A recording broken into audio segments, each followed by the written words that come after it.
প্রত্যেকের অবস্থান আমরা যে বের করতে পেরেছি, this has not yet been done actually. আমরা but we are in process. এই মুহূর্তেই আমি বলে দিতে পারছি না আপনাকে যে আমরা অমুক অমুক জায়গায় আছে, আমরা অমুক অমুক জায়গায় করবো। এখন এটা আপনারা তো জানেনই যে যদি দেশের ভেতরে থাকেন, যদি আমরা অবস্থানটা চিহ্নিত করতে পারি, অবশ্যই তিনি আইনের আওতায় আসবেন, তাকে গ্রেফতার করবো। যদি বাইরে থাকেন তাহলে তো সেটারও তো বিধিগত প্রক্রিয়া আছে।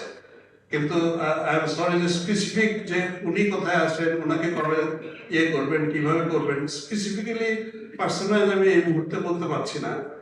কিন্তু ওই যে আপনি যে আশঙ্কাটা করেছেন যে বিধিগত ভাবে করবো, উত্তর দিবেন না, আমাকে বাধ্য কিন্তু এই জায়গায় এই উত্তরটাই দিতে হচ্ছে আসলে।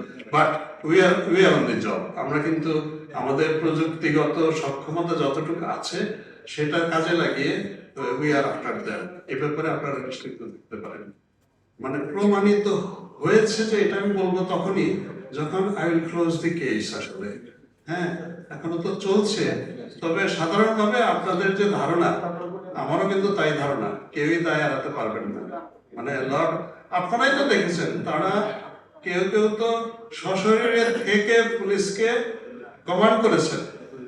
তাহলে কিভাবে মানে আপনি বলবেন যে কোনো দায় নাই? অবশ্যই আছে। কিন্তু আমার কথা হচ্ছে যে আইনগত প্রক্রিয়ায় সাক্ষ্য প্রমাণ দিয়ে আমাকে একেবারে দেখাতে হবে যে অমুককে বলেছেন, অমুকে বলেছে, অথবা ওয়্যারলেসের এই রেকর্ডটা আছে। ওই সবগুলো জোগাড় করে আমি কোর্টকে দিলে কোর্ট তখনই বিশ্বাস করবে। এমনিতে যতই আমি বলি যে উনি করেছেন, বিশ্বাস করবে না।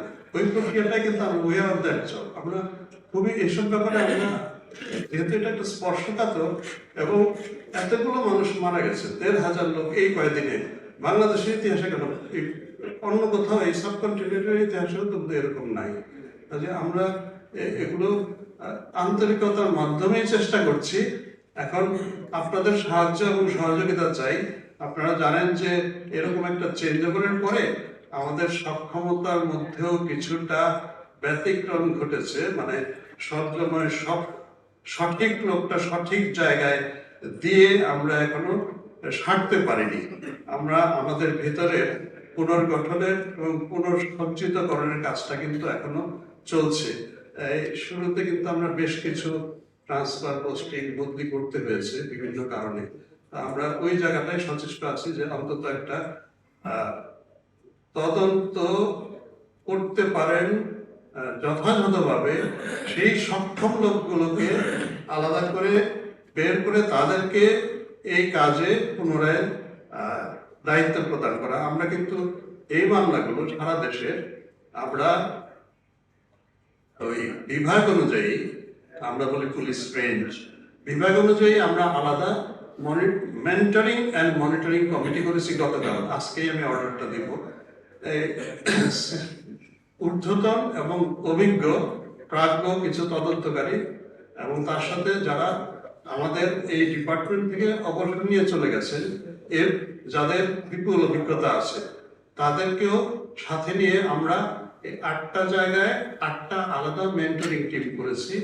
এবং তাদের দায়িত্ব হচ্ছে ওই প্রতি জেলায়, প্রতি থানায় যে এই মামলাগুলো হয়েছে, এই মামলাগুলোর তদন্তকারীকে গাইডেন্স দেওয়া এবং প্রয়োজনে মেন্টরিং করা।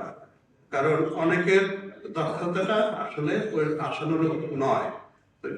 এই সাপোর্টটা দেওয়ার জন্য আমরা এই মেন্টরিং টিমগুলো করেছি।